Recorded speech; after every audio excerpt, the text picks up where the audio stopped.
Bismillahirrahmanirrahim. Assalamualaikum warahmatullahi wabarakatuh. Alhamdulillahilladzi arsala rasulahu bil huda wa dinil haq liyudhhirahu 'ala dini kullih wa kafa billahi syahida. Asyhadu an la ilaha illallah wa asyhadu anna Muhammadan abduhu wa rasuluhu, amma ba'du. Alhamdulillahirabbil alamin. Puji syukur kehadirat Allah Subhanahu wa taala. Di kesempatan yang berbahagia ini, Allah takdirkan kita semuanya dengan kenikmatan yang luar biasa. Kenikmatan di mana kita oleh Allah dibangunkan kembali setelah kematian sejenak dalam tidur kita.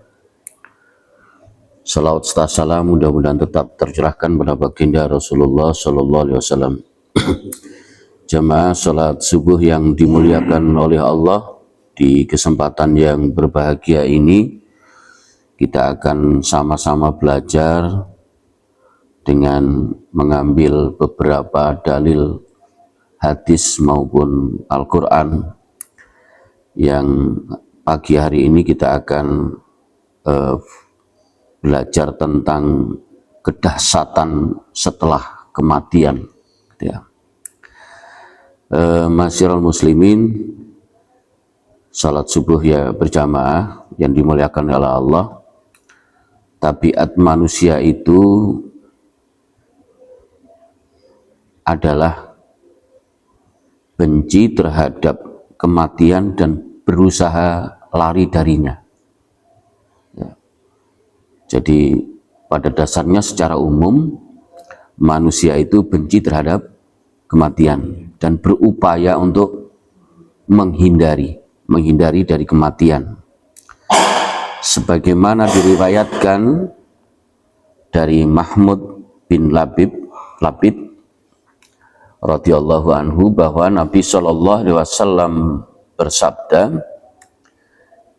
"Ithnatani yakrahuma ibnu Adam al-maut wal mautu khairul lil mu'min minal fitnati wa yakrahu qillatul mal wa qillatul mali aqallu lil hisab." Jadi di situ dua hal yang dibenci oleh anak Adam. Yang pertama adalah kematian, padahal kematian lebih baik bagi seorang mukmin daripada fitnah. Itu yang pertama. Yang kedua adalah sedikitnya harta. Padahal sedikitnya harta akan menjadikan sedikitnya hisab pada hari kiamat. Jadi dua hal itu ya. Jadi kalau di hadis ini menyampaikan kematian itu ditakuti oleh setiap manusia, kecuali orang-orang yang tingkat keimanan dan ketakwaannya. Kematian itu sangat diharapkan. Disampaikan pesannya Rasulullah di sini adalah bahwa sebenarnya kematian itu lebih baik bagi seorang mukmin. Artinya bahwa semakin panjang umur manusia, gitu ya, maka di sini dikatakan peluang fitnahnya lebih besar. Maka alur atau yang akan dipertanggungjawabkan di hadapan Allah itu semakin panjang. Yang kedua, sedikitnya harta. Ya, pasti semuanya jarang sekali, sangat sedikit, gitu ya. Orang yang berdoa, "Ya Allah, miskinkan aku." Ya. Itu hanya beberapa saja. Dan itu pernah kita dengar dan kita baca bahwa ada sahabat yang memang berdoanya supaya dimiskinkan oleh Allah. Siapa itu? Abdurrahman bin Auf. Ya. Abdurrahman bin Auf itu terkenal sahabat yang hartanya melimpah. Abdurrahman bin Auf itu. Jadi hartanya itu pokoknya kalau untuk perjuangan di jalan Allah, dakwahnya Rasulullah ya itu luar biasa gitu ya. Kisahnya yaitu pada saat Rasulullah menyampaikan kepada para sahabat, siapa yang memiliki harta lebih banyak maka hisabnya semakin panjang. Orang yang memiliki apa Ustaz Fikri, antara sepeda ontel dengan sepeda motor dengan mobil, hisabnya berbeda. Itu ya, berbeda. Orang yang punya sepeda motor satu dengan orang yang punya sepeda motor dua, maka hisabnya juga berbeda. Karena akan ditanya, gitu ya, akan ditanya.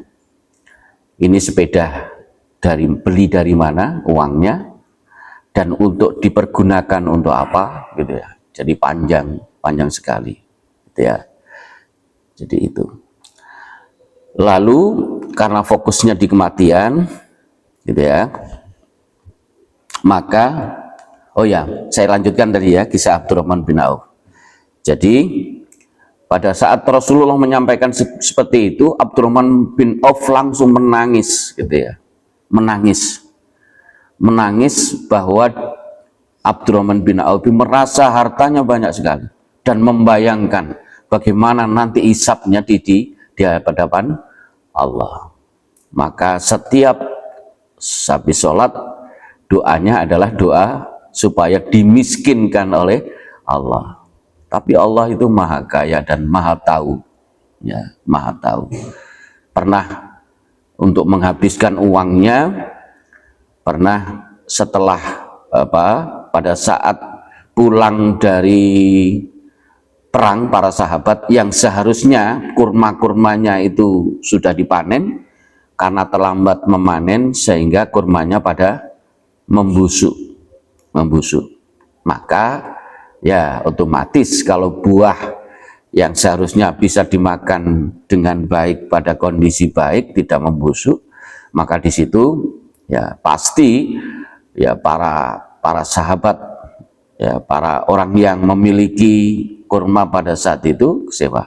Maka disitulah Abdurrahman bin Auf mengambil kesempatan, semua kurma para sahabat yang busuk itu dibeli dengan harga normal. Kalau 10.000 ya dibeli 10.000, bukan separuhnya atau apa. Untuk apa itu? Agar hartanya Abdurrahman berkurang, dengan harapan seperti itu. Maka semuanya ditaruh di belakang rumah, bahasanya gitu ya, bayangannya. Semuanya kurma-kurma busuk ditaruh di sana, gitu. Tapi tidak lama ada orang yang dari luar daerah itu mencari kurma busuk atas utusan, ya kalau mungkin pimpinannya saat itu. Maka ditanya, diberitahu, oh di rumahnya Abdurrahman bin Auf banyak, gitu ya, banyak. Saya dapat perintah untuk mencari kurma busuk. Untuk apa? Untuk obat, gitu ya, untuk obat. Dan dibeli 10 kali lipat dari harga normal. Bayangkan, Abdurrahman bin Auf semakin miskin atau semakin kaya? Semakin kaya. Seperti itu. Kita kembali pada bahasan yang akan kita bahas tadi tentang kematian. Jadi bagaimanapun cara manusia untuk menghindari kematian, pada saatnya kematian pasti akan datang. Allah SWT berfirman, "Qul innal mautal ladzi tafirruna minhu fa innahu mulaqikum thumma turadduna ila alimil ghaibi wasyahadati fayunabbiukum bima kuntum ta'malun." Katakanlah, sesungguhnya kematian yang kalian lari darinya, maka sungguh kematian tersebut akan mendatangi kalian. Kemudian kalian akan dikembalikan kepada Allah SWT yang mengetahui perkara gaib dan perkara yang nyata. Lalu Dia, Allah, akan memberitahukan kepada kalian tentang apa yang telah kalian kerjakan. Kematian. Nah, setelah kematian, manusia akan memasuki alam kubur dan akhirat. Alam kubur merupakan persenggahan menuju akhirat. Ya, mungkin bahasa kita kalau di dunia sebagai terminalnya gitu ya. Setelah kematian hidup di dunia. Lalu di alam kubur sebagai persinggahan. Ya, terminal halte bisa jadi begitu ya. Terminalnya untuk menuju kehidupan yang abadi, yaitu akhirat. Alam kubur merupakan persinggahan. Barang siapa yang selamat di alam kubur, niscaya kehidupan setelahnya akan lebih mudah. Namun sebaliknya, barang siapa yang tidak selamat di alam kubur, niscaya kehidupan setelahnya akan lebih sulit. Ya, ini pun diriwayatkan dari Utsman bin Affan. Ia berkata bahwa Rasulullah Shallallahu Alaihi Wasallam, langsung saja yang artinya, sesungguhnya alam kubur merupakan tempat pertama dari kehidupan akhirat. Barang siapa yang selamat darinya, maka kehidupan setelahnya akan lebih mudah. Namun barang siapa yang tidak selamat darinya, artinya di alam kubur, maka kehidupan setelahnya akan sulit. Makanya ya sebagai awal pertanda begitu ya, gitu. Lah, ini ada beberapa fase kehidupan manusia setelah kematian hingga berakhir di surga dan neraka. Yang pertama adalah ruh itu dibawa ke langit. Setelah dipisahkan ruh dari jasad manusia, gitu ya. Setelah ruh manusia keluar dari jasadnya, maka ruh tersebut dibawa oleh para malaikat ke langit. Malaikat memohon agar pintu-pintu langit dibuka untuk ruh orang yang beriman. Dan pintu-pintu langit tidak akan dibuka untuk roh orang yang kafir. Ya, orang kafir. Di situ disampaikan, sesungguhnya orang-orang yang mendustakan ayat-ayat kami dan menyombongkan diri terhadapnya sekali-kali tidak akan dibukakan bagi mereka pintu-pintu langit. Artinya ini orang-orang kafir. Dan mereka tidak akan dimasukkan ke dalam surga hingga unta masuk ke lubang jarum. Kira-kira bisa enggak? Jangankan unta gitu ya, ciri kita aja, artinya enggak mungkin gitu ya, enggak mungkin. Demikianlah kami memberi pembalasan kepada orang-orang yang berbuat kejahatan. Lalu Allah Subhanahu wa taala memerintahkan agar roh orang yang beriman dikembalikan ke bumi setelah kitab amalannya ditulis di Iliyin, di surga yang paling tinggi. Sedangkan roh orang kafir akan dihempaskan gitu ya, dihempaskan dengan kuat dari langit setelah kitab amalannya ditulis di Sijjin, di lapisan bumi yang paling rendah, artinya di neraka gitu ya. Gitu. Allah berfirman, wa may yusyrik billahi faka'annama kharra minas sama fatakhtafuhu tayru aw tahwi bihir rihu fi makanin sahih. Barang siapa yang menyekutukan Allah SWT, maka adalah ia seolah-olah jatuh dari langit lalu disambar oleh burung atau diterbangkan oleh angin ke tempat yang jauh. Jadi itu perbedaannya gitu ya.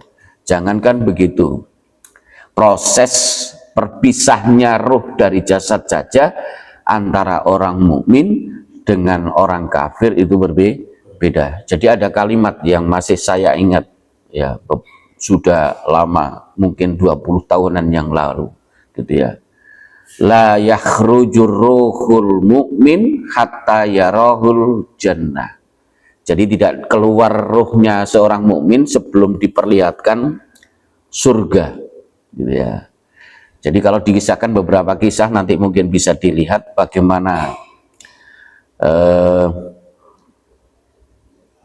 proses keluarnya ruh, bahkan rasa sakit yang dirasakan oleh manusia pada saat ruh itu dikeluarkan, dipisahkan dari jasadnya, gitu ya. Disampaikan, gitu ya, seperti kalau orang mukmin itu seperti mencabut rambut dari tepung yang halus, gitu ya. Kebalikannya, gitu ya, orang kafir itu seperti mencabut rambut dari tepung yang basah, ya, yang adonan yang ya, maka lebih sulit. Nah, Rasulullah pun juga dikisah, Rasulullah pada saat mau meninggalkan juga begitu ya, sampai malaikat Jibril itu tidak tega melihat kekasih Allah ya pada saat merasakan sakitnya. Jadi tetap juga ada rasa sakit. Tapi di situ disampaikan, gitu ya, pada saat ruh rasa sakit itu, tapi ada bayangan surga, sama seperti kisahnya, gitu ya, para perempuan yang diundang oleh Zulaiha, gitu ya, diundang ke istana, lalu diperlihatkan seorang lelaki tampan yang menghidangkan makanan. Siapa itu? Nabi Yusuf yang ganteng ya. Jadi sambil mengupas, gitu, sambil melihat Nabi Yusuf sampai teriris jarinya itu tidak terasa, saking tadi lihat kegantengannya. Kebalikan, la yahruhul kafir hatta yarahun nar. Tidak keluar rohnya seorang kafir sampai dia diperlihatkan neraka. Berpisahnya roh saja sudah sakit, ditambah lagi melihat neraka. Bayangkan, tambah sakit, tambah sakit. Ya, ini kayaknya ada to be continue karena bahasanya banyak. Tadi itu yang pertama, lalu nanti insya Allah pekan depan kita akan membahas tentang himpitan kubur untuk episode untuk berikutnya ya. Jadi mudah-mudahan kita termasuk hamba Allah, umat Rasulullah yang diberi dan diberi petunjuk untuk terus beribadah kepada Allah Subhanahu wa taala dan berupaya untuk menjauhi segala larangannya. Makanya di doa ya, yang inna nas'aluka salamatan fid din wa afiatan fil jasad wa ziyadatan fil ilmi wa barakatan fil rizki. Empat untuk kehidupan dunia, tapi berikutnya tentang maut begitu ya. Jadi gitu tuh, dan mudah-mudahan bermanfaat untuk keilmuan pagi hari ini. Semoga sekali lagi kita diistiqomahkan dalam kebaikan. Kita akhiri dengan membaca akhirul majlis. Subhanakallahumma bihamdika asyhadu an la ilaha illa anta astaghfiruka wa atubu ilaik. Wassalamualaikum warahmatullahi wabarakatuh.